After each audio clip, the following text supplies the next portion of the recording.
querido iniciar hoy día con el tema vinculado a los estándares de integridad y de lucha anticorrupción desde el punto de vista de la OECD. Creo que desde las diferentes instituciones que nos acompañan, de uno u otro modo, tienen conocimiento del esfuerzo que viene realizando el Estado peruano para ingresar a este importante organismo internacional, no solo con el afán de solamente de ingresar, sino con el afán de alcanzar los diversos estándares que esta organización maneja, ¿no? Y que importan en buena cuenta una mejora, ¿no? De los diferentes aspectos y en diferentes temáticas en base a un conjunto de análisis, en base a un conjunto de instrumentos jurídicos que maneja esta institución y que ha permitido en el transcurso de los años, y justamente el tema de integridad es una prueba de ello, ¿no? Que el Perú haya avanzado desde el 2014 en lo que fue el programa País, ¿no? Que cumplió el Perú, y ahí progresivamente, ¿no? Incorporándose a los diversos grupos de trabajo, a los diversos comités, adheriéndose a los diferentes instrumentos y recomendaciones y declaraciones que tiene la OCDE, y realizando toda una labor para llegar a esos estándares. Y ahora, en estos años, estamos en cada uno de los comités en un proceso de evaluación individualizado, donde el Estado peruano, conjuntamente con otros estados, como por ejemplo Argentina, en el caso de la región, o Brasil, están en buena fe, ¿no? Compitiendo para cada uno de ellos lograr los mejores estándares posibles, ¿no? Y el esfuerzo que está haciendo el Estado peruano al respecto es bastante encomiable, y también ha sido reconocido, como lo vamos a ver, en materia de integridad de lucha contra la corrupción por la OCDE. Y bueno, obviamente hay que un poco aterrizarnos a qué espacio internacional nos estamos refiriendo, ¿no? La OCDE fue fundada en 1961, tenía como base, o tiene como base, toda esta labor y toda esta historia que fue el Plan Marshall, ¿no? Que fue este acercamiento de la economía americana para ayudar a aquellos países que querían reflotar sus economías, ¿no? Después de los catástrofes que aconteció con la Segunda Guerra Mundial, ¿no? Y en base a ello se originó una comunidad, una uniformidad, ¿no? De políticas, una uniformidad de ideas, una estandarización de cómo desarrollar o impulsar la economía, que conllevó a que ya en el año 61, 38 Estados miembros funden lo que ahora llamamos la Organización para la Cooperación y Desarrollo Económicos, que como ustedes ven en pantalla tiene y conserva aún, aunque se ha ampliado, como la vamos a ver, pero conserva aún principalmente esta característica de carácter económico, ¿no? Básicamente, coordinar políticas económicas y sociales, intercambiar información y armonizar políticas sobre la materia, maximizar, ¿no? El crecimiento económico y la colaboración para el desarrollo, ¿no? Y entre sus objetivos, y aquí está establecido en sus documentos iniciales, contribuir a una sana expansión económica, favorecer la expansión del comercio mundial, realizar la mayor expansión posible de la economía, el empleo y un progreso en el nivel de vida, mantener la estabilidad financiera de sus Estados miembros y, en general, contribuir al desarrollo de la economía mundial, ¿no? Ahora, como entenderán, bajo esta dinámica de mejorar y de fortalecer la economía de cada uno de sus países miembros, y obviamente al fortalecer la economía de sus países miembros, el bienestar a los ciudadanos y el bienestar a la sociedad de cada uno de ellos, no basta pues centrarse solamente en aspectos teóricamente o netamente económicos, ¿no? Sino también en un conjunto de aspectos, de situaciones, de temas que impactan a la economía, ¿no? Y es por eso que la OCDE tiene más de 20 áreas de políticas que son materia de análisis a través de diferentes direcciones y a través de diferentes comités y grupos de trabajo, ¿no? Entonces, por ejemplo, ustedes ven ahí que ven temas tan diversos como agricultura y pesca, cambio climático, los temas de digital, ¿no? Y de transformación digital, educación, empleo, ambiente, finanzas e inversión, todo el tema de gobernanza pública, salud, ¿no? Industrias, temas como transporte, ¿no? Energía nuclear, ¿no? Desarrollo regional y rural y urbano, la ciencia y tecnología, impuestos, temas fiscales, comercio, en fin, un conjunto de aspectos que están vinculados al tema económico, ¿no? De una u otra manera, y que obviamente principalmente están vinculados en primera línea a la labor que cumple el Estado, dependiendo pues de la forma de organización y del ordenamiento jurídico al que pertenezca y que desarrolla cada país, ¿no?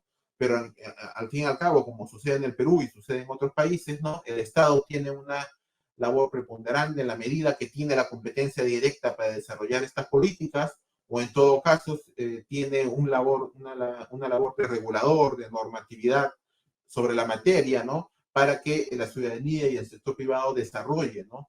Todas estas temáticas, todas estas áreas de política, y con ello contribuyan, pues, como hemos visto en los objetivos iniciales de la organización, ¿no? A una mejora de la economía y una mejora del bienestar de cada uno de los ciudadanos, ¿no? Entonces, son más de 300 comités que tiene la OECD, ¿no? Que se divulgan en estas temáticas y en otras temáticas adicionales vinculadas a ellas, ¿no? Pero en fin, es una labor bastante grande que realiza este espacio internacional. Pero obviamente a todos estos temas, a todos estos aspectos, hay situaciones, hay temáticas transversales a la misma. Y una de ellas, señalada por la misma OCDE, es el tema de lucha contra la corrupción y el tema de integridad pública, ¿no es así? En el entendimiento, como lo hemos manifestado anteriormente, que en lo que corresponde a integridad pública vinculada al Estado, ¿no? Es necesario que la actuación de los funcionarios y servidores públicos mantenga un nivel alto, un estándar alto, ¿no? De actuación ética e íntegra, ¿no?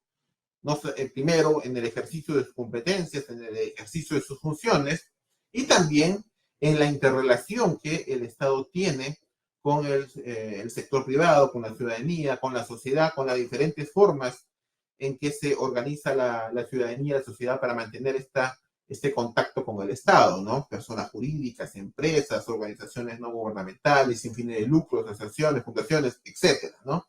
Etcétera. Y obviamente también la integridad vista desde el punto de vista del privado que se acerca o que quiere interrelacionarse con el sector público, ¿no? Aspectos de que comprenda y entienda que a diferencia de lo que puede acontecer en el sector privado, donde yo puedo priorizar mis intereses personales, mis intereses privados, el interés de mi empresa, o por último, un afán de lucro, ¿no? Si es que lo quiero priorizar mayoritariamente, ¿no? En la interrelación con el Estado y en el Estado mismo, los funcionarios y servidores públicos, las autoridades, aquellos que tienen capacidad de decisión en la toma de decisiones, o en todo caso el poder, porque quieren llamarlo de alguna manera, el poder público, tienen el deber, ¿no? De velar por el interés general. Esto quiere decir dar agregado valor público a su actuación y obviamente pensar que cada una de sus tomas de decisiones, cada actuación de cada funcionario y servidor público tiene que estar dirigido a lograr el mayor bienestar posible a la ciudadanía, sea a través de los productos, servicios, ¿no? Obras o cualquier modalidad por la cual se sirva al Estado, ¿no? Entonces, para ello, un concepto clave y transversal sobre todas las temáticas que hemos visto anteriormente es el tema de integridad, entendido, como ya lo han visto en clases anteriores, en la primera etapa de este programa de capacitación, como el posicionamiento consistente y la adhesión a valores éticos comunes, así como el conjunto de principios y normas destinadas a proteger, mantener y priorizar el interés público sobre intereses privados, ¿no? Valores éticos comunes, el ejemplo más cercano, más entendible es el propio Código Ética de la Función Pública, que como ustedes saben, contienen principios, deberes y prohibiciones que son aplicables a todo servidor público, a todo funcionario público, sea cual sea su grado, sea cual sea su remuneración, sea cual sea donde esté cumpliendo labores, ¿no? Sea un organismo constitucionalmente autónomo, sea en un gobierno regional, sea en cualquiera de los niveles que cumple funciones en el Estado, el Código de Ética le es aplicable, ¿no? Y por ende los principios, deberes y prohibiciones establecidos allí. Pero también, además de estos temas de valores éticos, hay aspectos que regulan el ejercicio de la función pública, ¿no? Temas de prohibiciones y limitaciones en lo que es contrataciones públicas. Basta con ello revisar la actual redacción de la nueva ley de contratación pública vigente de hace unos meses, donde tan igual como la otra, pero con una mejor redacción y un mayor alcance, ¿no? Establece cuáles son las limitaciones de un funcionario y servidor público respecto a la contratación pública, los temas de nepotismo, las regulaciones sobre las salidas e ingreso a la administración pública, todo el tema de puertas giratorias. También hay restricciones en la ley de gestión de intereses, lo que es lobby, en fin, un conjunto de disposiciones comunes, ¿no? a los funcionarios y servidores públicos que tratan de dar orientaciones, reglas y pautas a nosotros, ¿no? Para en el día a día y sobre todo, y en especial cuando tengamos toma de decisiones importantes que afecten, sea por los recursos que están de por medio, sean por el impacto social o sea por otro tipo de características, ¿no? Que siempre veremos por el interés general, ¿no? Y en todo caso, es por eso que OCDE considera esta temática como un aspecto transversal a los diferentes aspectos que son materias de análisis a través de sus comités y diversos grupos de trabajo.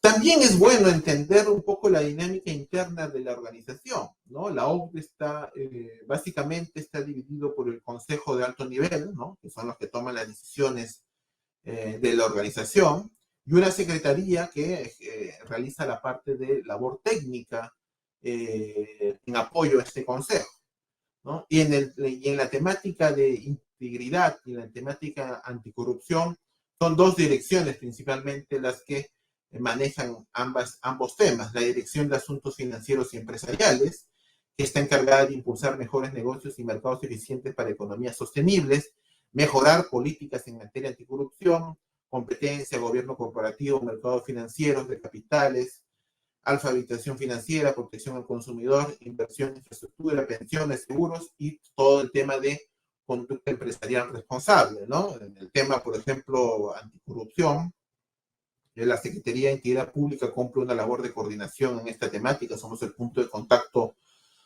ambas direcciones con los grupos pertinentes en materia anticorrupción y en materia de integridad, y con ellos coordinamos la participación de otras entidades.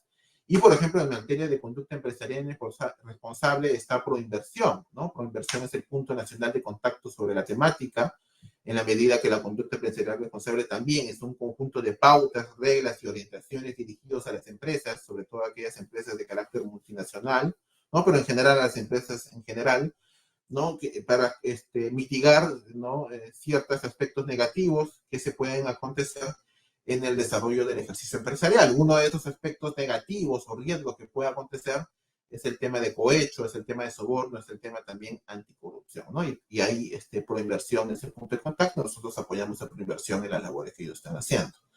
La otra dirección importante es la Dirección de Gobernanza Pública, ¿no? Que ve el tema de innovación y sobre todo ve el tema de reforma del sector público y efectúa el análisis de políticas y recomendaciones prácticas enfocadas en las prioridades de reforma de cada gobierno, ¿no? Hablando del tema de reforma del sector público, esta Dirección de Gobernanza, en coordinación con el comité correspondiente, ve pues diversos temas, desde temas de gobierno digital, transformación digital, toma de decisiones y ve también los temas de integridad, pero integridad pública. Esto quiere decir cómo el Estado viene realizando el fortalecimiento para que tengan una alta capacidad de prevención respecto a los actos de corrupción que pueden ocurrir dentro de la administración pública. Entonces, esta es la parte de la organización, el consejo que es el que toma decisiones, de la Secretaría Técnica, a través de estas dos direcciones que ven la temática de integridad y de lucha contra la corrupción.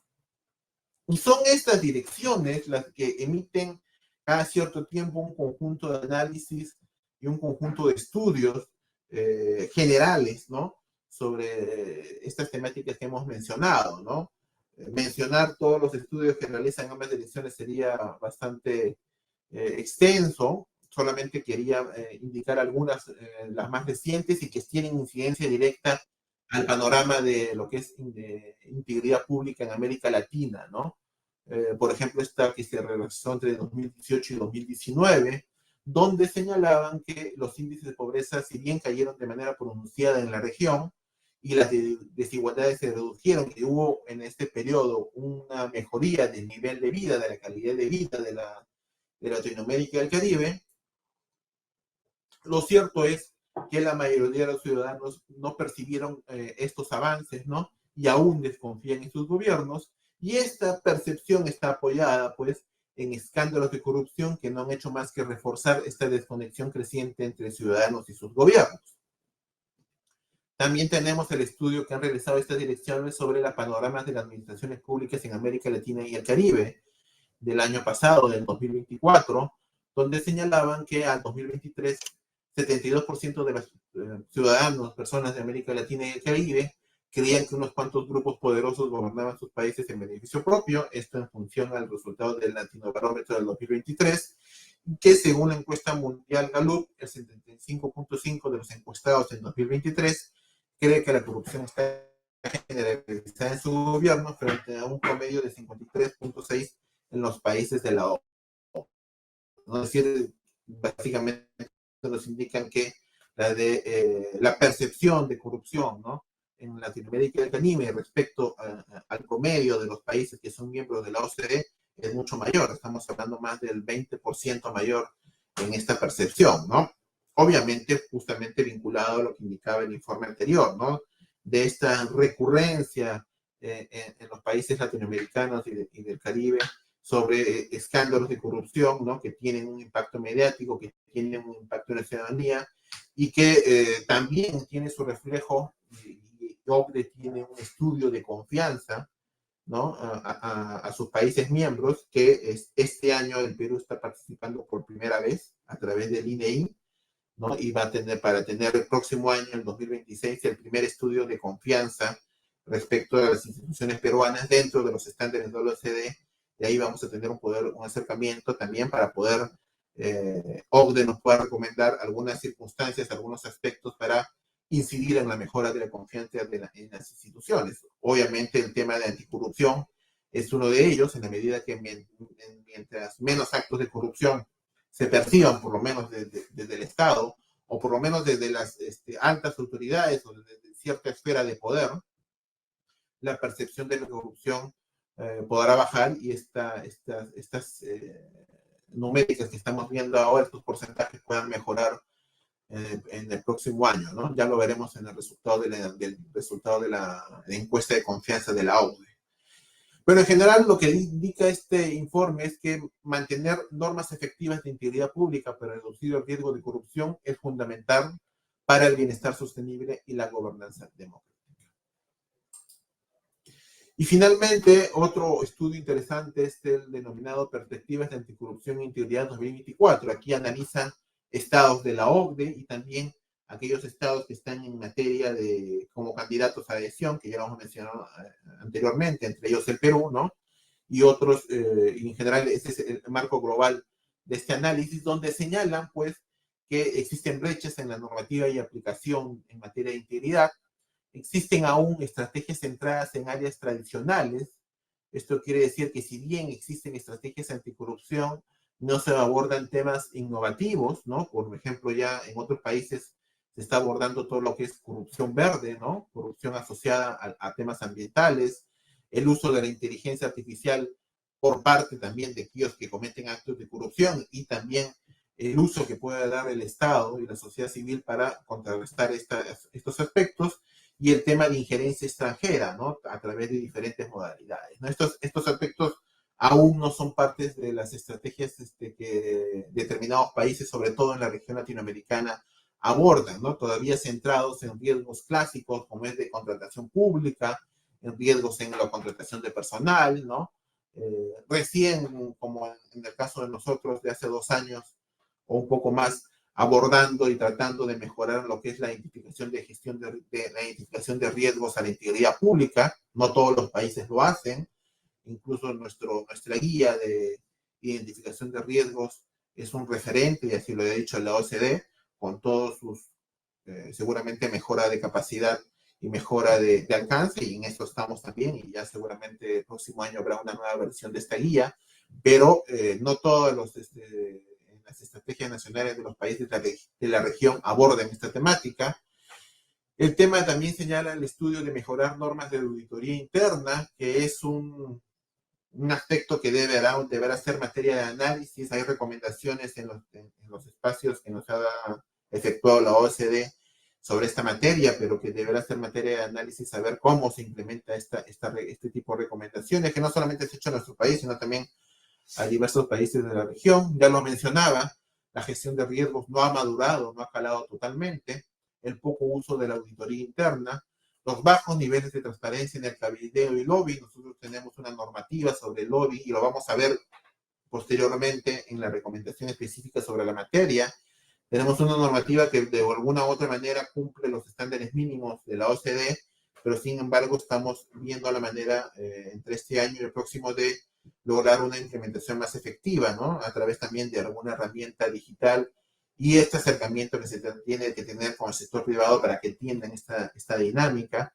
Mejora en la necesidad de supervisión de los conflictos de intereses, mejora en los procesos de resolución de los conflictos de intereses, poca sanción por quebrantamiento de normas de conflictos de intereses, mitigación parcial o no se mitigan totalmente los riesgos de puerta giratoria, preocupaciones por donaciones anónimas y baja transparencia en las organizaciones políticas y la baja frecuencia de la publicación de data e información vinculada a la integridad pública. De acá podrán observar que hay algunos aspectos donde el Perú ha tenido avances y también podrán advertir en algunos otros donde tenemos aún retos y desafíos sobre la materia, ¿no? Pero digamos, estas dos direcciones hacen este tipo de análisis globales, ¿no? Generales, ¿no? Sobre la temática de integridad, anticorrupción en determinadas regiones, en determinadas áreas respecto de sus países miembros. Ahora, esta labor es apoyada por los comités y grupos de trabajo, que ya les mencionaba que el OCDE tiene más de 300 comités o grupos de trabajo. Y aquí en pantalla solamente quería ponerles a conocimiento de ustedes aquellos que están vinculados a la temática de integridad y lucha contra la corrupción. Si ustedes quieren abordar, bueno, quiero recabar toda la información que OCDE tiene en materia de integridad, toda la información que tiene OCDE en materia de lucha contra la corrupción, ¿no? Todos los análisis, lo que tienen que hacer es, para comenzar, buscar en la página web de la OCDE e ir a los espacios digitales que tienen cada uno de estos grupos de trabajo, y ahí podrán encontrar la información correspondiente. Estamos hablando del Comité de Gobernanza Pública, que ya lo hemos visto vinculado a la dirección correspondiente, que busca desarrollar e implementar políticas innovadoras para fortalecer la capacidad del sector público, promover el cambio sistémico como forma de responder a los desafíos económicos, sociales y ambientales, mejorando los resultados para la ciudadanía y fortaleciendo la democracia. Está el Grupo de Trabajo en Integridad Pública y Anticorrupción, y es un grupo que pertenece al Comité de Gobernanza Pública, dedicado a promover sistemas de integridad que prevengan la corrupción en el sector público, reforzar la integridad en toda la administración pública y fortalecer los valores fundamentales de la ética y la integridad en el sector público.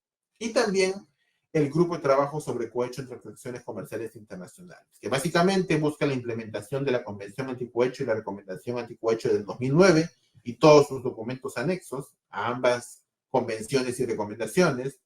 Establece un programa continuo de seguimiento y monitoreo sistemático de estos instrumentos, y lo vamos a ver más adelante en el caso de Perú, y busca la implementación de altos estándares en la legislación y la aplicación de la Convención de Recomendación. Entonces, tenemos a las direcciones que hemos visto, tenemos a los comités específicos, y estos comités, a diferencia de las direcciones, lo que realizan es análisis específicos para cada país, ¿no?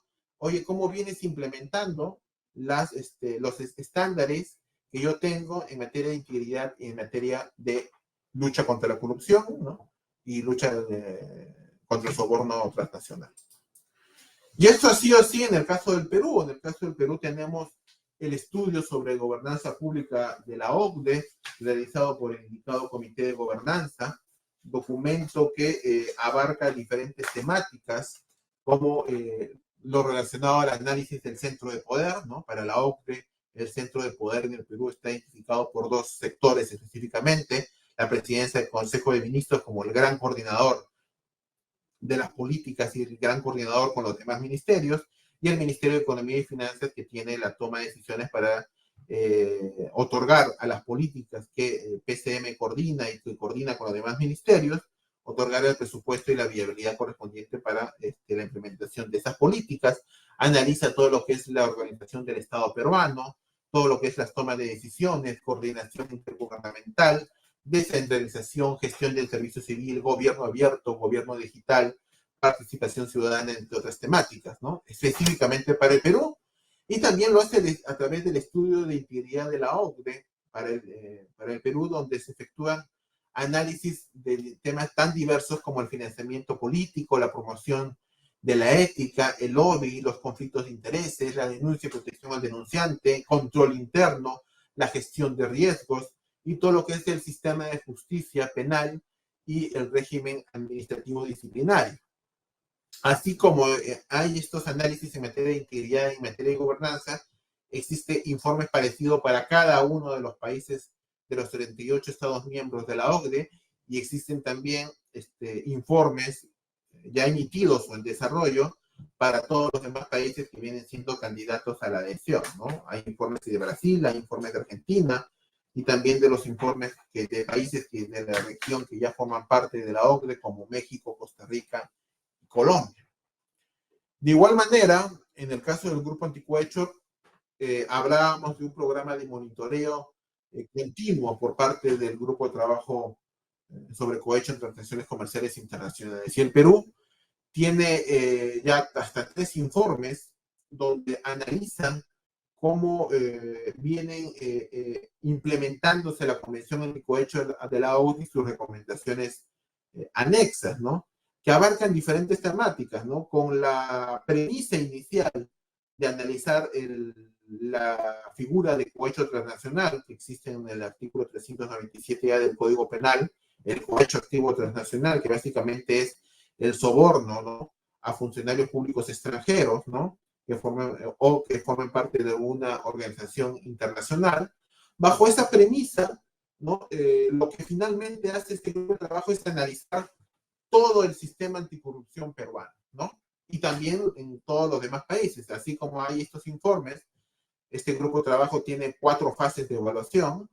Algunos países están más avanzados y otros menos avanzados, pero cada uno de ellos tiene informes de evaluación sobre la aplicación de la Convención Anticohecho de la ONU, ¿no? Ahí revisan desde la tipificación del delito de cohecho transnacional, la capacidad del Estado peruano para investigar, sancionar, ¿no?, y combatir por parte del sistema de justicia, ¿no?, Poder Judicial, Ministerio Público, Policía Nacional, Unidad de Inteligencia Financiera u otro, la capacidad para atender lo que es corrupción corporativa y corrupción compleja, los temas de lavado de activos asociados a corrupción, analizan temas de carácter contable, analizan temas de carácter tributario y fiscal, ¿no?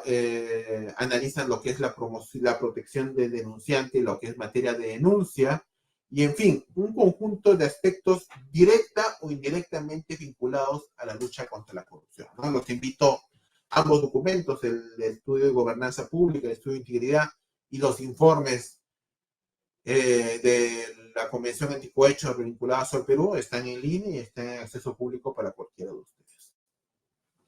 Entonces, teniendo en cuenta estos antecedentes mencionados, es pertinente conocer que OECD tiene 3 clases de instrumentos jurídicos legales, ¿no?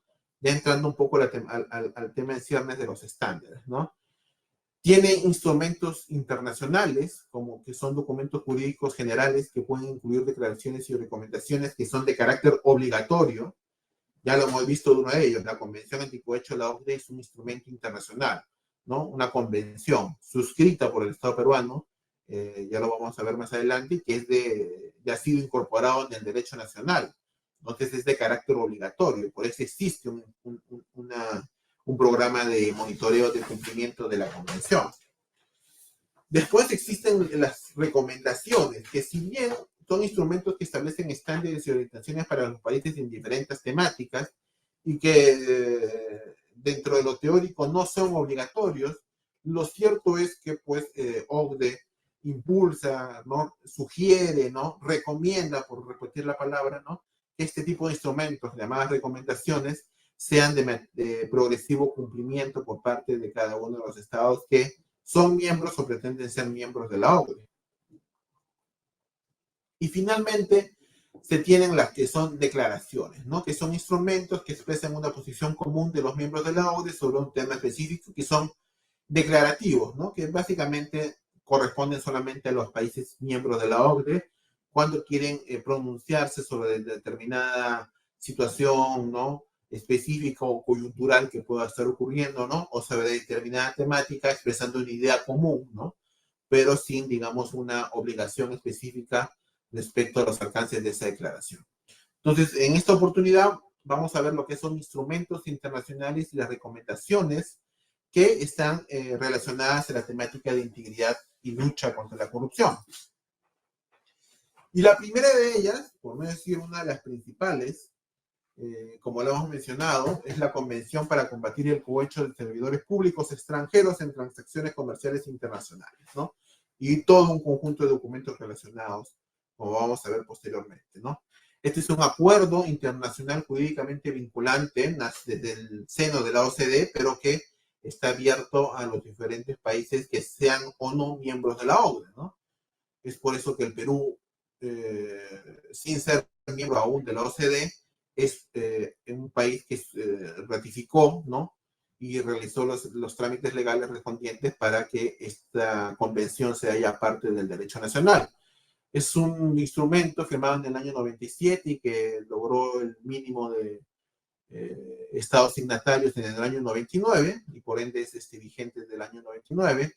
Se centra en la oferta del cohecho, tipificando como delito la oferta o entrega de sobornos a servidores públicos extranjeros por parte de empresas o particulares. Busca crear igualdad de condiciones en el entorno empresarial internacional, siempre partiendo de una mirada económica, como lo hemos visto, y bajo esa, entre comillas, excusa de mirada económica, amplian la materia de análisis, como lo hemos mencionado anteriormente, ¿no? El Perú ratificó y efectuó el depósito de la convención ante la OCDE en mayo del 2018 y este instrumento internacional está en vigencia para el Perú desde el 31 de julio del 2018. ¿Qué establece esta convención? ¿No? Lo vamos a ver de manera bastante resumida, pero básicamente solicita a los estados tipificar el delito de cohecho de servidores públicos extranjeros. Como indiqué, el Perú lo tiene establecido en el artículo 397 ya del Código Penal, sobre el cual OCDE ha solicitado mejoras en su redacción, y en eso estamos coordinando, ¿no? Para lograr en el más corto plazo una mejora en la redacción de este delito, sobre todo en lo que es en la parte del sujeto activo que comete este delito. Bajo esos parámetros, solicita que las personas jurídicas y las personas naturales sean responsables por este delito. Y ello ha conllevado una importante reforma.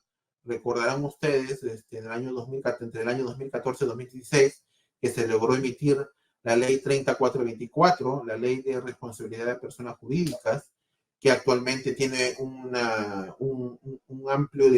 margen delictivo mucho más amplio que el delito de cohecho transnacional. Ahora es aplicable para lavado de activos, para delitos tributarios, aduaneros, entre otros tipos penales. Pero lo importante aquí es que exige esta convención que existe una responsabilidad autónoma de la persona jurídica, ¿no? Esto quiere decir desligada de la responsabilidad de la persona natural. Y esto fue un gran cambio que ocurrió entre los años 2014 y 2016, y ahora ya está la normativa consolidada y ha habido constantes mejoras y reformas para lograr una mejor redacción de esta ley 3424. También exige la convención que se establezcan sanciones eficaces, proporcionales y disuasorias, tanto para las personas jurídicas y para las personas naturales, ¿no? En este caso, para el Perú, el Grupo de Trabajo Anticohecho ha solicitado revisar porque ha visto que tenemos un alto nivel de imposición de sanción de sentencias suspendidas, ¿no? Y que deberían establecerse sanciones más eficaces y más disuasorias al respecto, ¿no? Que también que los estados miembros de la convención ejerzan su jurisdicción para el delito de cohecho transnacional sea cometido en todo o en parte de su territorio, ¿no?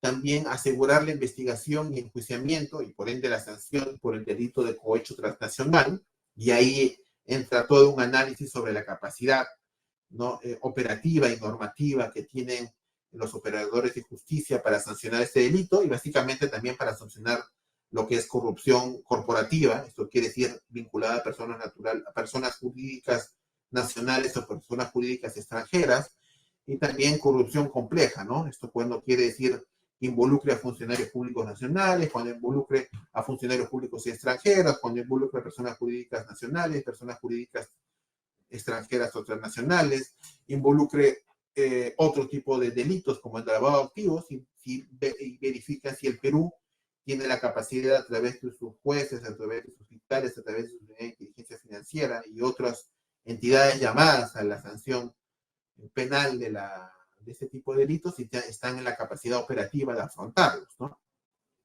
También solicita que se establezca un plazo adecuado para investigar y sancionar el delito de cohecho internacional y que se dificulte la prescripción del delito.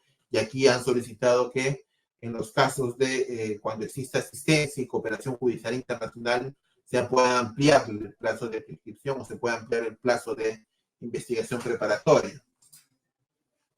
También señala la Convención que debe sancionarse e investigarse el delito de lavado de activos vinculado al cohecho transnacional, ¿no? Obviamente, que ya lo habíamos dicho anteriormente, ¿no? En la medida que solicitan que todo este delito conexo al delito de cohecho transnacional también sea investigado y sancionado y tenga la capacidad del Estado peruano y cualquiera de los Estados miembros de afrontar este tipo de investigaciones complejas. Solicitan altos niveles de regulación para los registros contables y financieros, incluidos sanciones por incumplimiento. Regulan lo que es la asistencia judicial y extradición por cohecho transnacional y delitos asociados, ¿no? Fomentan ellos la cooperación y el intercambio formal e informal de información asociados a este delito y en general los delitos asociados al cohecho transnacional. Para ello buscan la identificación de autoridades responsables. El Perú tiene identificado para los temas de consulta y para los temas de asistencia judicial, extradición y consulta, obviamente está la Oficina de Cooperación Judicial Internacional y Extradiciones de la Fiscalía de la Nación, y también tiene como apoyo y punto de contacto a la Secretaría de Integridad Pública como rector de la Política Nacional de Integridad y Lucha contra la Corrupción. Y finalmente, que los Estados miembros y que forman parte de la Convención participen en el programa de monitoreo y seguimiento. Ya lo hemos visto, ¿no? El Perú desde el año 2018 viene participando en este tipo de programas y cada uno de los países miembros tiene la obligación de dar las facilidades. Ellos incluso se realizan visitas in situ a los países, vienen los expertos del grupo de trabajo, ¿no? Siempre conformado por 2 países miembros. Son 2 países miembros que evalúan a un determinado país. En el caso de Perú, actualmente es Brasil e Israel, quienes nos vienen evaluando en la fase 1 y en la fase 2, y ellos con la Secretaría efectúan un análisis global sobre cómo se viene implementando la convención y sus recomendaciones, y en función a ellos establecen si hay deficiencias, hay capacidad de mejora, emiten sus informes, y estos informes tienen que ser sustentados en París, en cada una de las sesiones que realiza este grupo de trabajo, tanto en lo que es marzo, o junio, octubre y diciembre de cada año. Adicional a ello, esta convención tiene algunos documentos adicionales. Lo vamos a mencionar muy rápidamente, como son algunas recomendaciones vinculadas al tema de cohecho transnacional, ¿no? Hay recomendación para fortalecer la lucha contra el cohecho de servidores públicos extranjeros en transacciones comerciales internacionales. Esta es la recomendación del año 2009, donde reitera la penalización del cohecho de servidores públicos extranjeros, prohíbe la deducibilidad fiscal por cohecho transnacional, y el Perú tiene un decreto legislativo específico sobre la materia de hace 2 años aprobado por el MEF, ¿no? En coordinación con nosotros, donde se expresamente, y así lo requiere la OCDE, a pesar que el MEF un poco explicó que a través de diversa normativa es imposible que un gasto asociado a cohecho sea deducible fiscalmente, pero no, OCDE dijo no, tiene que establecerse expresamente mediante una norma la prohibición. Así lo hacen todos nuestros Estados miembros y el Perú tuvo que hacerlo de esa manera. La recomendación aborda también lo que es la denuncia y la protección al denunciante, la regulación de requisitos contables, la prevención de ventajas indebidas en lo que es adquisiciones y contratación públicas y el fomento de cooperación internacional. También existe una recomendación para combatir el cohecho de servidores públicos a través de medidas fiscales, ¿no? Ahí reiteran la prohibición de deducibilidad fiscal de los cohechos a servidores públicos extranjeros, ¿no? Y es pertinente indicar que esta proactividad de las autoridades fiscales, en este caso SUNAT, en el caso de Perú, para identificar si determinado aspecto tributario pueda estar o no vinculado a un tema de cohecho, ¿no? Transnacional o nacional, sin perjuicio que se haya iniciado o no se haya iniciado una investigación fiscal. Lo que dice OCDE, no, tu autoridad tributaria, autoridad fiscal, tienes que tener la proactividad mediante un conjunto de parámetros de advertir si este beneficio tributario, si esta deducibilidad fiscal puede estar o no asociada a un tema de cohecho transnacional o un tema de cohecho nacional. También existen otras tres documentos, como es la recomendación sobre cohecho y créditos oficiales para la exportación, las líneas directrices de la OCDE para empresas multinacionales sobre conducta empresarial responsable, como lo hemos dicho, en esta parte por inversión tiene el punto de contacto respectivo, pero aquí en estas líneas directrices se efectúan recomendaciones a las empresas, ¿no? Para fomentar las contribuciones que pueden hacer para el desarrollo sostenible, abordar impactos negativos asociados a las actividades empresariales de las personas, ¿no? En general, los impactos negativos que puedan evidenciarse por el desarrollo de determinada actividad empresarial. Y uno de ellos es el tema de lucha contra el cohecho y otras formas de corrupción. Ahí establecen algunas pautas, reglas y orientaciones a las empresas, cómo ellos pueden colaborar y mitigar también el tema anticorrupción. Uno de los aspectos principales es el tema de modelo de prevención y modelo de cumplimiento que se viene incorporando en las personas jurídicas y que está regulado en la ley 3424, ¿no?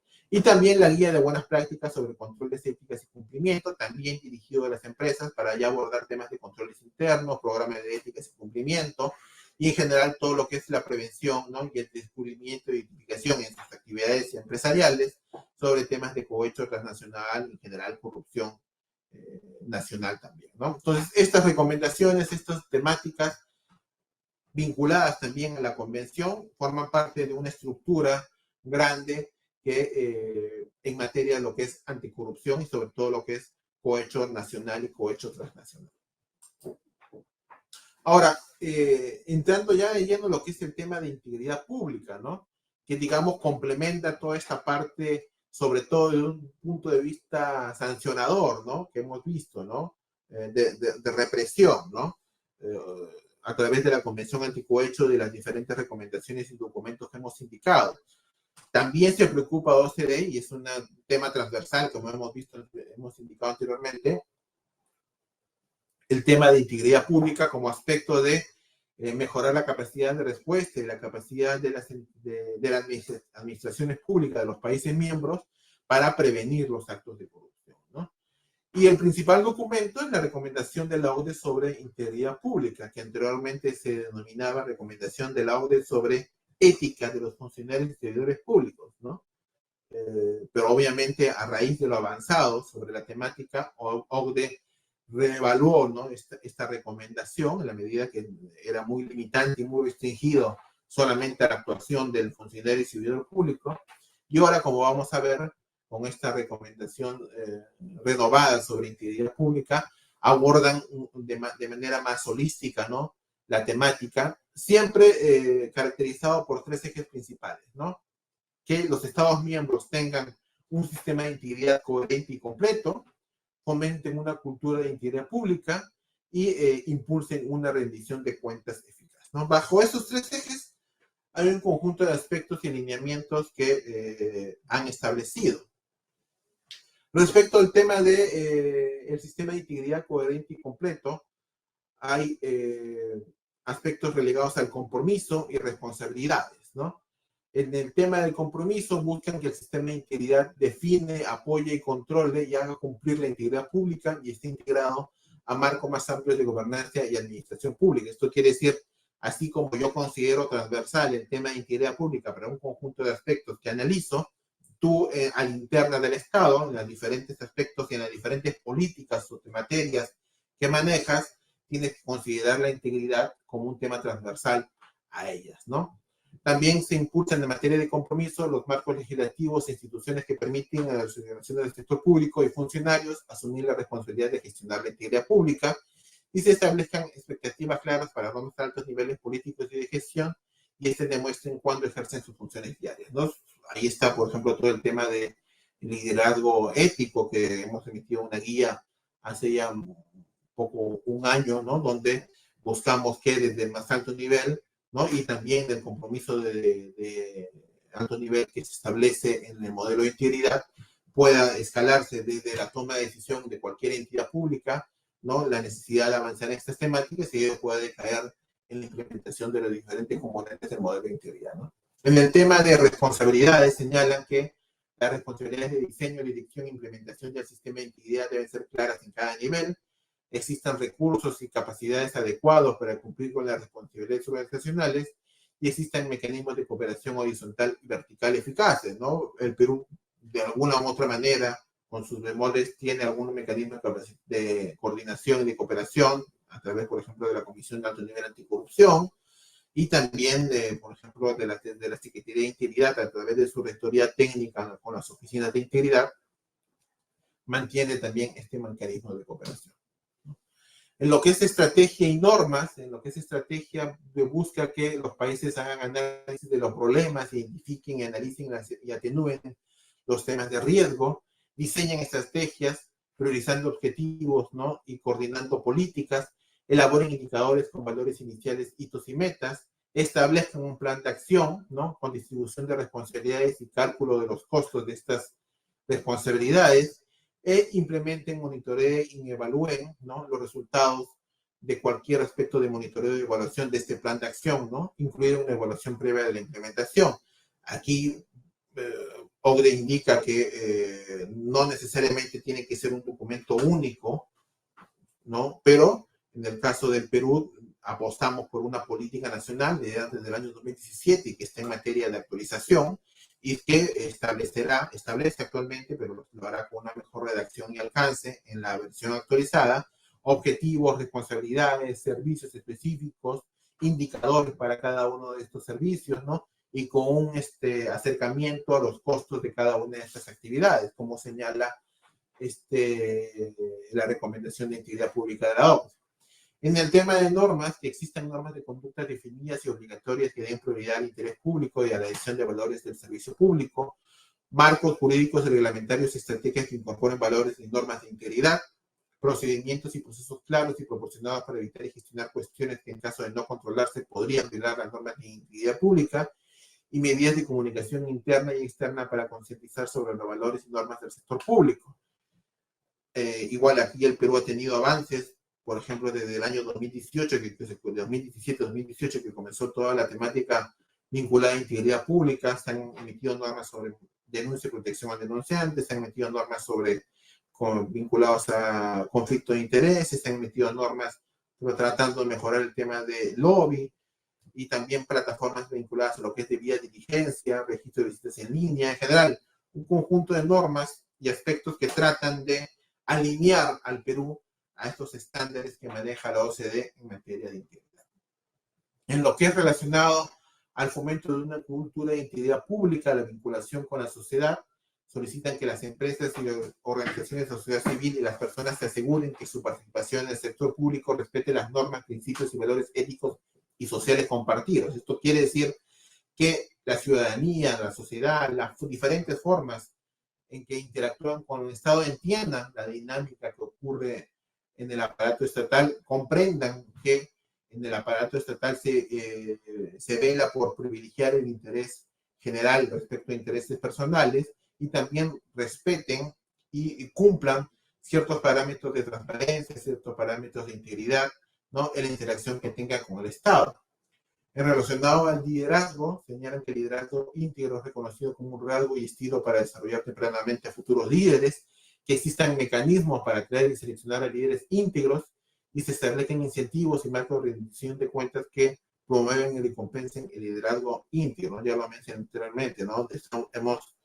iniciado toda una línea de trabajo para el tema de lo que es liderazgo, y estamos también teniendo ya capacitaciones y acercamientos, no solamente con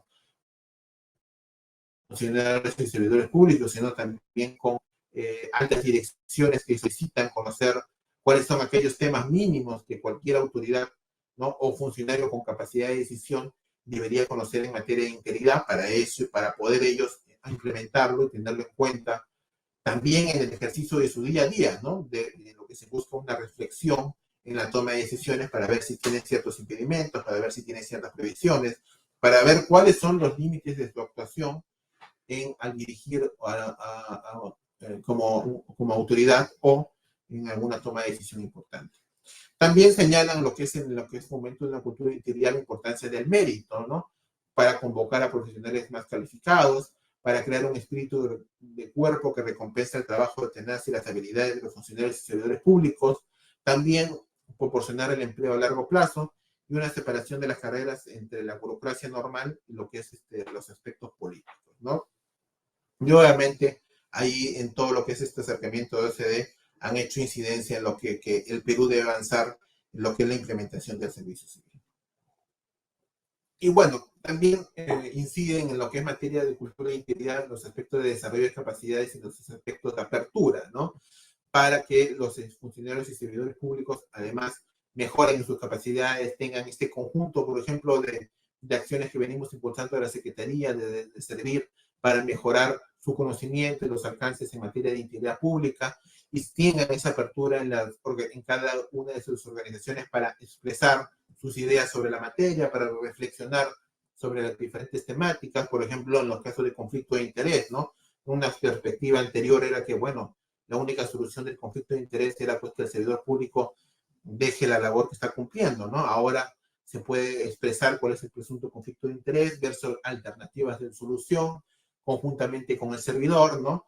Y ver las diferentes opciones para mitigar este conflicto de interés que pueda estar surgiendo, ¿no? Entre eso y otras temáticas donde hay apertura de las organizaciones en materia de integridad, para eso están las oficinas de integridad institucional, o las que hagan sus veces, para que si tienen dudas sobre la temática, denuncia, protección denunciante, lobby, conflicto de intereses, y en fin, de los diferentes aspectos puedan acercarse, si no es a la propia Secretaría de Integridad Pública, a las oficinas de integridad en sus instituciones, para conversar y absolver sus dudas sobre la temática, ¿no? Y con ello tener una apertura y con ello fomentar una cultura de integridad en cada una de sus instituciones. Y finalmente, en el tema de rendición de cuentas, incide en lo que es gestión de riesgos, ¿no? Y en la aplicación y sanción, ¿no? Ya en el tema de gestión de riesgos hemos tenido ciertos avances con la guía, con las acciones que vienen realizando las entidades en el marco del índice de capacidad preventiva, donde vienen ya identificando riesgos específicos vinculados a riesgos de corrupción o de prácticas cuestionables, y si bien existe todavía trecho por mejorar, estamos en camino de ello, y lo que es aplicación y sanción, bueno, todo lo que es también la aplicación tanto a nivel penal, en lo que es sanciones de los delitos de corrupción, pero también a nivel administrativo, ¿no? En el carácter disciplinario, ¿no? También contribuye a la prevención general en materia de corrupción, que exista una adecuada aplicación y sanción en lo que es materia disciplinaria, ¿no? Para justamente en base a transgresiones al Código Ético de la Función Pública o a normas asociadas a ella, que puedan establecerse las sanciones respectivas. Y finalmente incide en lo que es en la materia de rendición de cuentas, en lo que es materia de supervisión y participación, ¿no? En la medida que establecía una normatividad, establecía de repente plataformas, herramientas, ¿no? Tiene que haber puesto un nivel de supervisión respecto a la implementación de la misma, ¿no? Se viene cumpliendo esta normativa, se viene implementando los estándares establecidos, se usan los diferentes plataformas que se vienen incentivando su implementación en cada una de las entidades públicas, ¿no?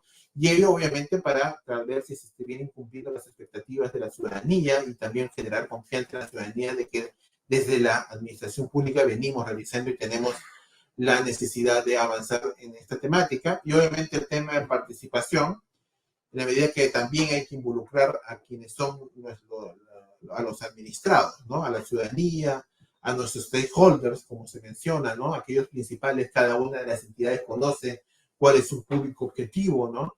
Ellos también tienen que saber cuáles son los avances, cuáles son las normativas, cuáles son las herramientas, ¿no? Y evidenciar a través de acciones de comunicación y difusión que existe, pues, también estamos abiertos a recibir su cooperación, su feedback, como se dice, para mejorar no solamente en la normatividad, sino también en lo que es la implementación y el diseño de lo que es políticas de integridad, ¿no? Entonces, este es un alcance muy general sobre el tema de la recomendación de integridad pública, que es el principal instrumento de la ODE sobre la materia.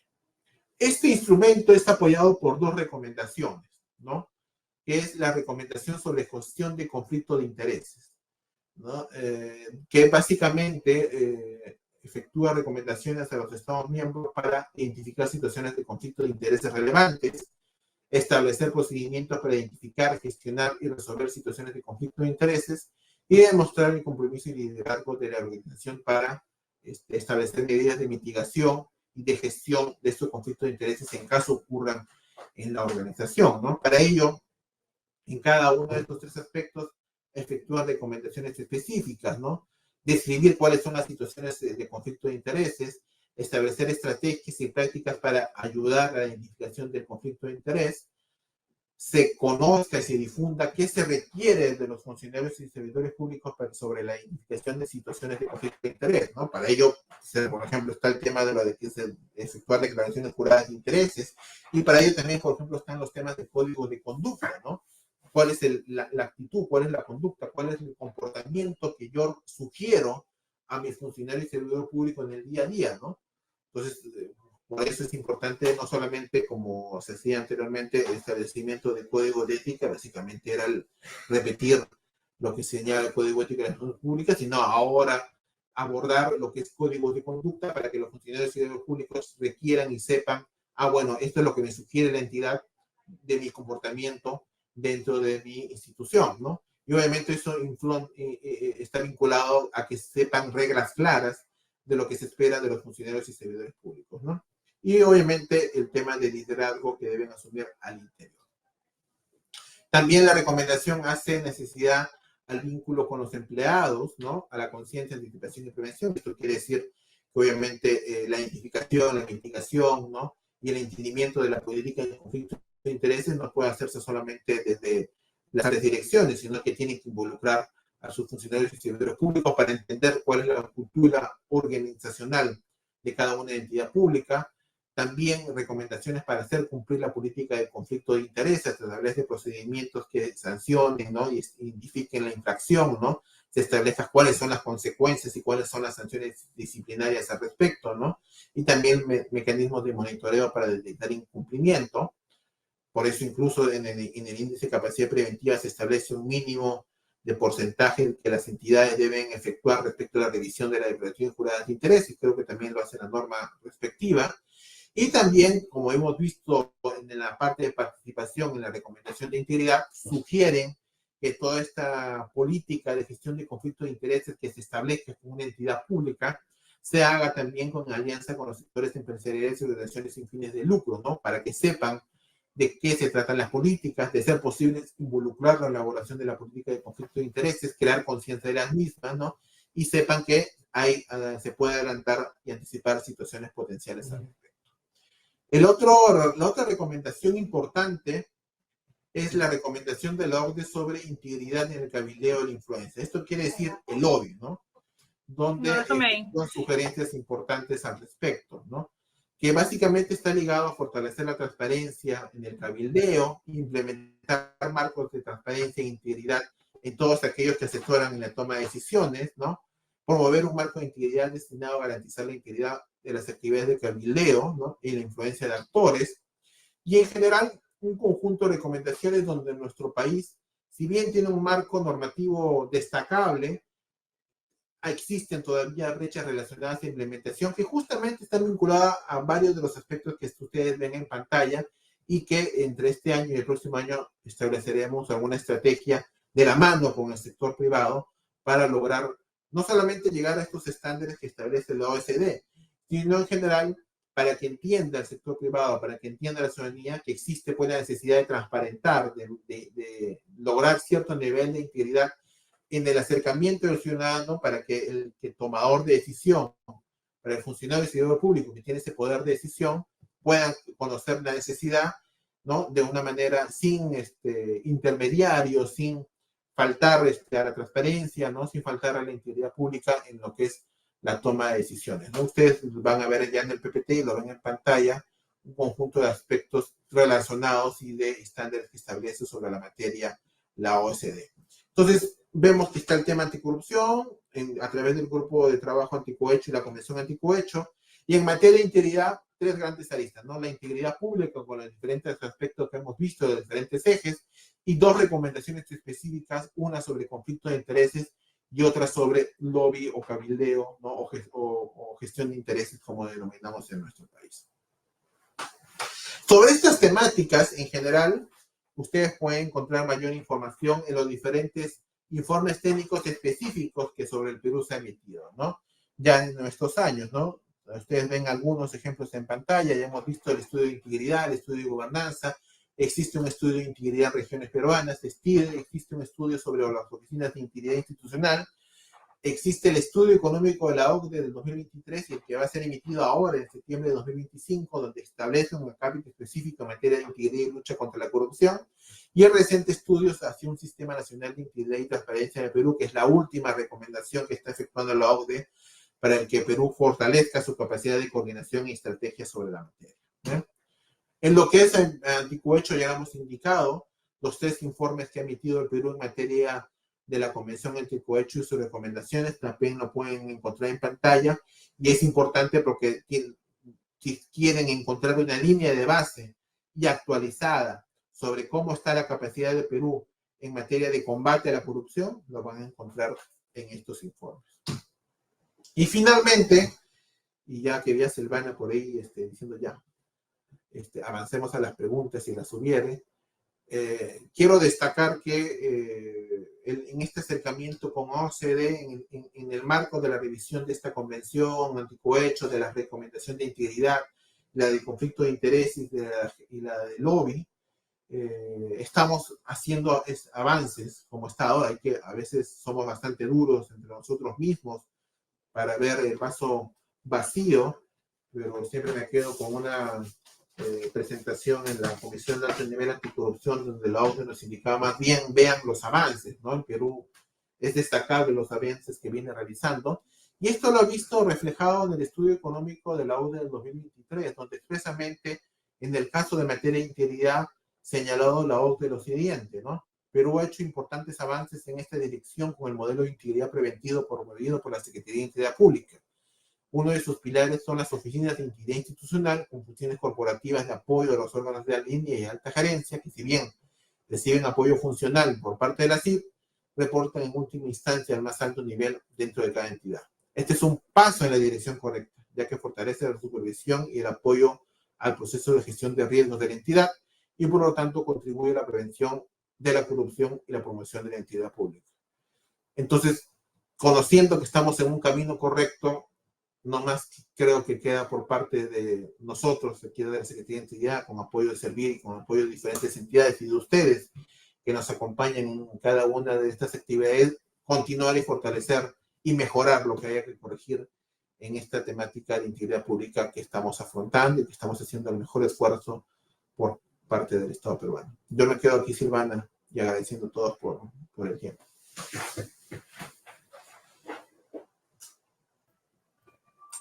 Muchísimas gracias, Carlos, por esta presentación sobre los estándares de integridad y lucha contra la corrupción promovidos por la OCDE. Y antes de pasar al espacio de preguntas, que hay bastantes dudas, sobre todo por cómo nos impacta realmente pertenecer a la OCDE. Antes de pasar a ese espacio de preguntas, veo que hay varias consultas, hay varias dudas respecto al programa de capacitación, y solamente para refrescar, y porque además tenemos muchísimas más personas que de repente nos visitan por primera vez, de repente nos acompañan por primera vez en esta conferencia, no hay una lista de asistencia. La asistencia se va a contabilizar a partir de la permanencia que ustedes hayan estado en esta conferencia, y esto se verifica con el enlace personalizado que se les envía a cada uno de ustedes por correo. Entonces, nosotros ya tenemos capturada esta información, ya podemos ver quiénes son las personas que han ingresado y cuánto tiempo permanecen en la conferencia. Las constancias de participación solamente se entregan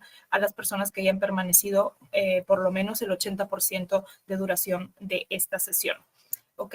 Y además me toca mencionar que vamos a dejar en la caja de chat de esta conferencia una encuesta de satisfacción para que nos ayuden a seguir mejorando estas sesiones para ustedes. Y también el material, estaban preguntando mucho por el material, por la presentación que acaba de hacer Carlos, también ya está publicada en la colección con todas las demás presentaciones de las conferencias pasadas. Así que si se perdieron las conferencias pasadas, las van a poder también ver en esta colección de presentaciones. También van a dejarles el enlace aquí abajo en la caja de chat de esta conferencia. Y nuevamente, y bueno, voy a dar pase ahora a las personas que sí nos han acompañado a las conferencias pasadas, recordarles que ya está disponible en el aula virtual de ENAP todas las primeras 14 conferencias del primer curso y también el examen para obtener su certificado por ese primer bloque, por ese primer curso, ya está disponible. Y para las personas que por ahí que no entienden todavía de qué estoy hablando, vamos a pasar ahorita mismo un video que nos explica muy rápidamente en qué consiste este programa de capacitación y esta certificación progresiva a la que van a poder acceder a través de la aula virtual de ENAP. Adelante con el video, por favor. Programa de Capacitación en Integridad Pública y Lucha contra la Corrupción 2025. Conviértete en agente de cambio en la lucha contra la corrupción y certifícate progresivamente con la ENAP Servir y la Secretaría de Integridad Pública PCM. ¿Qué es la certificación progresiva? Una ruta flexible de formación compuesta por 3 cursos. Cada curso aprobado con nota mínima de 14 te otorga un certificado individual. Al completar los 3 cursos, recibirás el certificado del programa por 80 horas académicas. ¿Cómo funciona? Es fácil. 1. Regístrate en el aula virtual ENAP y matricúlate en el programa. 2. Revisa los materiales interactivos y videoconferencias. 3. Rinde la evaluación de cada curso. 4. Aprueba con nota mínima de 14 y obtén tu certificado. Capacítate a tu ritmo. Tú eliges el momento y lugar. Accede a formación gratuita con contenido dinámico, práctico y 100% virtual, dirigido a servidores civiles, oficiales de integridad y ciudadanía en general. Inicia tu formación hoy mismo y sé parte del cambio.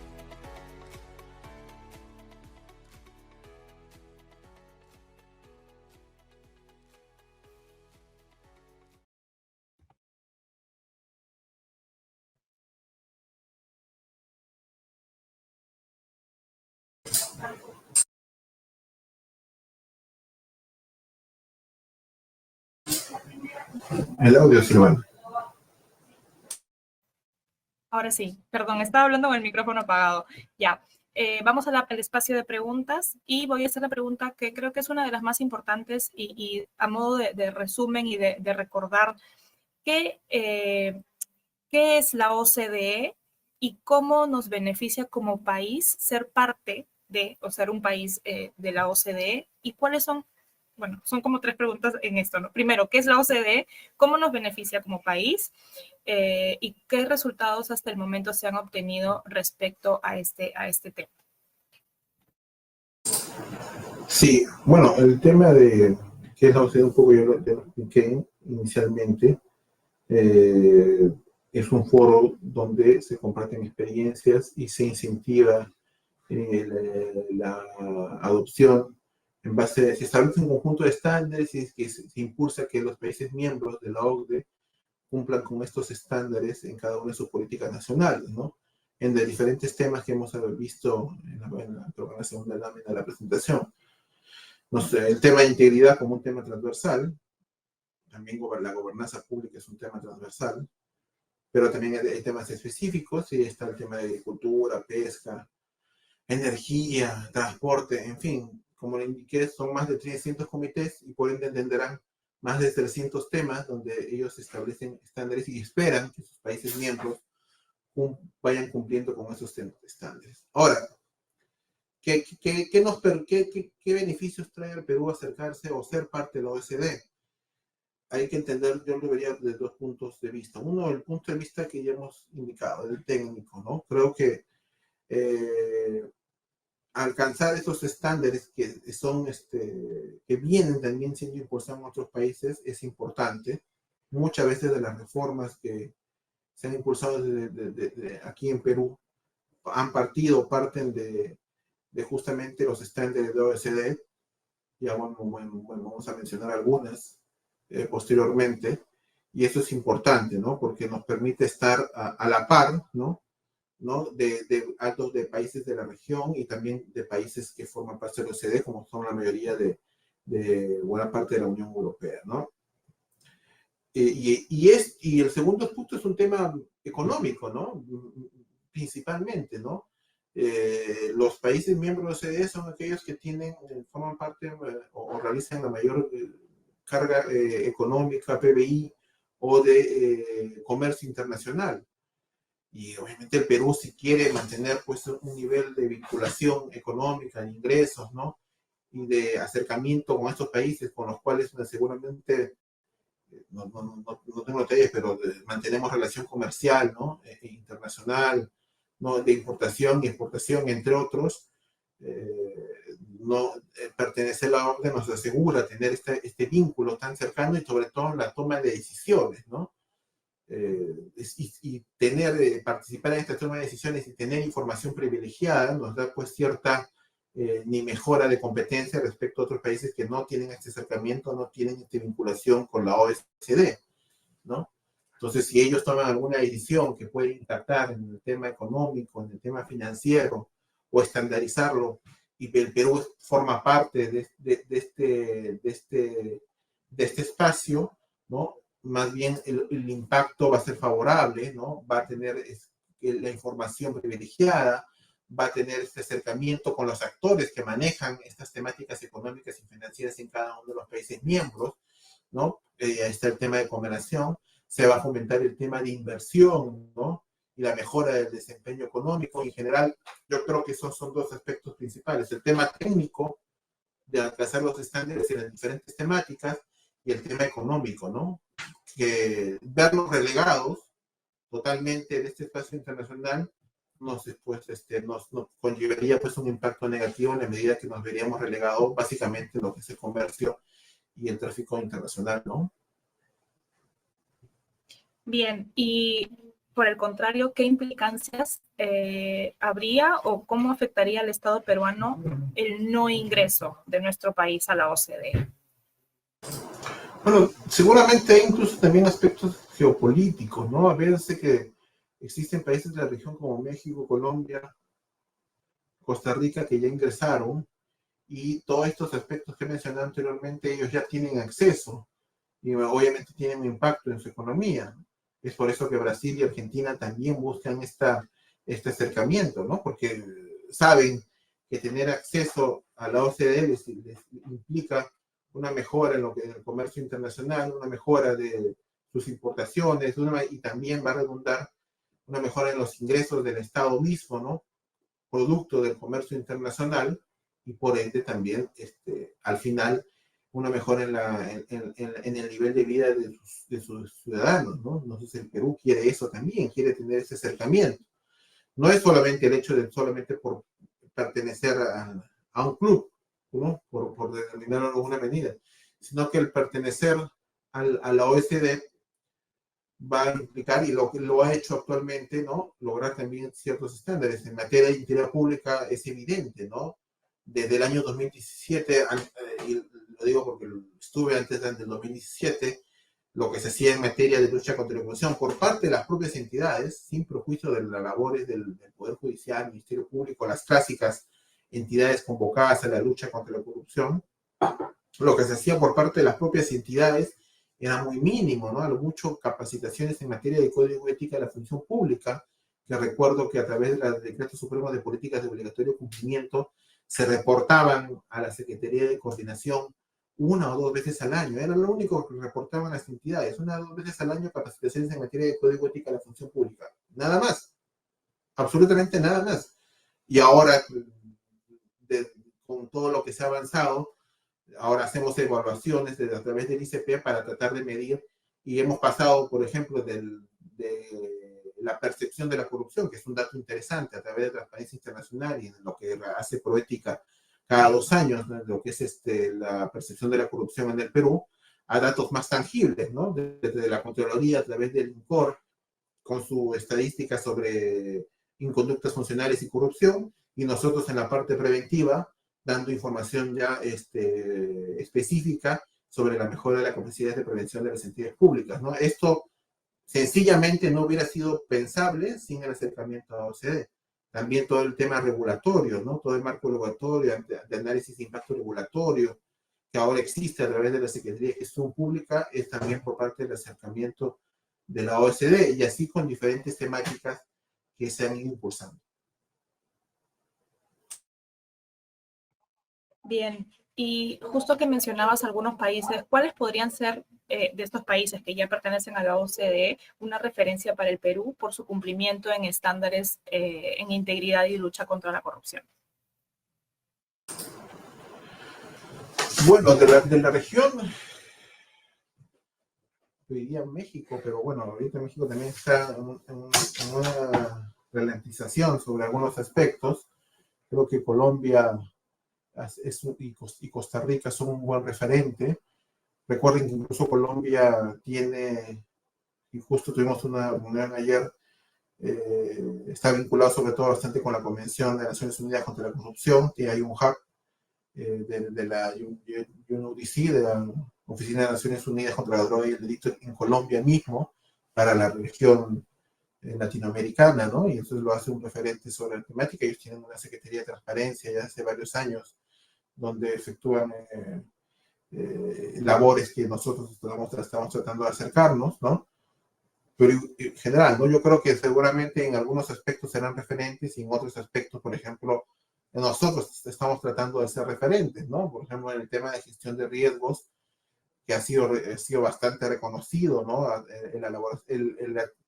Yo lo podría decir, el atrevimiento del Estado peruano de hacer una guía de gestión de riesgos en materia de integridad pública es algo que no ha existido, no existe todavía aún en otros países, y tratar de hacerlo con todos sus bemoles, ¿no? Este ejercicio que ya están haciendo las entidades de identificar riesgos específicos en materia de integridad, en materia de anticorrupción, es también un avance. Entonces, y tanto es así que en el marco de algunos espacios internacionales, como es el de OEA, el ICC, ya el Perú más bien está siendo requerido, ¿no? Para asistencia técnica, ¿no? Es decir, quieren saber qué se trata el índice de capacidad preventiva, quieren saber cómo están implementando modelos, quieren saber cómo vamos realizando algunos avances. Hay brechas, las hay, ¿no? Uno es el tema del lobby, ya lo hemos indicado y lo hemos reiterado, y el otro tema es el tema de coordinación. Y es por eso que la OCDE también ha sugerido el Sistema Nacional de Integridad y Transparencia, ¿no? Que pueda crearse en el Perú, ¿no? Creo que en el tema de organización, en el tema de coordinación, podemos tener un mayor impacto, y es por eso que los invito a revisar el estudio de la OCDE, donde es esta sugerencia del establecimiento del sistema. Bien, y la última pregunta, y creo que es un poco más elaborada, ¿cómo valora la OCDE la coyuntura de un país versus su política pública? Es decir, los países pueden incrementar sus estándares conforme a las recomendaciones y directrices de la OCDE, pero los hechos de coyuntura podrían revelar una diferencia entre la norma y el comportamiento. La OCDE es igual de estricta con países miembros como con países en proceso de adhesión. Bueno, ahí entras a un análisis ya más profundo, porque tendríamos que ver las cartas fundacionales de la OCDE, ¿no? Una cosa es ya ingresar a la OCDE, y seguramente en sus documentos fundacionales, ¿no? Hay aspectos mínimos que los estados no pueden quebrantar, ya ingresados a la OCDE, ¿no? Es como, y habría que efectuar un análisis mayor al respecto, ¿no? Que ahorita no tendríamos que hacerlo, no, porque no lo hemos hecho, porque, como digo, tendríamos que revisar documentos específicos, ¿no? La OCDE ha establecido un conjunto de requisitos mínimos a los estados que quieren formar parte de la organización, ¿no? Y por eso en cada grupo de trabajo están emitiendo cada grupo de trabajo cartas sobre la temática. Nosotros hemos recibido cartas del grupo de trabajo anticohecho y cartas del grupo de trabajo de integridad y anticorrupción estableciendo estos son los estándares que debes cumplir para lograr la adhesión en lo que a mí respecta, ¿no? Cada uno de estos 23 comités dará su visto bueno. Ya lo dio en descentralización y creo que en salud. Es decir, faltan 21 comités, ¿no? Que den su visto bueno y cuando den esos 21 comités den su visto bueno, ahí acabará la parte técnica. Y posiblemente este tipo de situaciones coyunturales respecto a cada gobierno, a cada alta autoridad, sobre la coherencia de su actuación respecto al estándar que está normativamente establecido o operativizado, será materia de análisis ya por el Consejo de la ONU, ¿no? Que sea un aspecto político y diplomático, ¿no? Donde cada país dirá, bueno, ya cumpliste lo técnico, muy bien, pero hay ciertos aspectos ya de carácter político, ¿no? Que ya serán materia de análisis por el Consejo de la OCDE en su momento. Ahorita el análisis es meramente técnico, ¿no? Y de cumplimiento de estándares mínimos. Entonces, yo creo que sí la OCDE evaluará y tendrá ese espacio, pero ese espacio ya corresponde al nivel, por llamarlo de alguna manera, político de la organización, ¿no? Y ya ellos analizarán, bueno, ya tenemos los vistos buenos, pero hay ciertos aspectos que quiero hablar contigo porque hay incoherencia en la actuación de tus altas autoridades respecto a lo que me vienes presentando de manera técnica, ¿no? Y allí, seguramente, en función de ello, algunos países ralentizarán su discusión política con la OCDE. Esto quiere decir se extenderá demasiado, o, de ser el caso, otros también se acortarán, ¿no? Pero yo creo que sí la OCDE lo evaluará en el marco del proceso de adhesión, y otra discusión ya será una vez ingresado al país, porque al final el país ingresa, los años pasan, las autoridades cambian, y obviamente pueden haber puntos de vista diferentes dependiendo de los gobiernos que circulen en cada Estado miembro, y ya podríamos revisar los documentos fundacionales de la OCDE, cuál es lo mínimo para permanecer ya en la OSD, ¿no?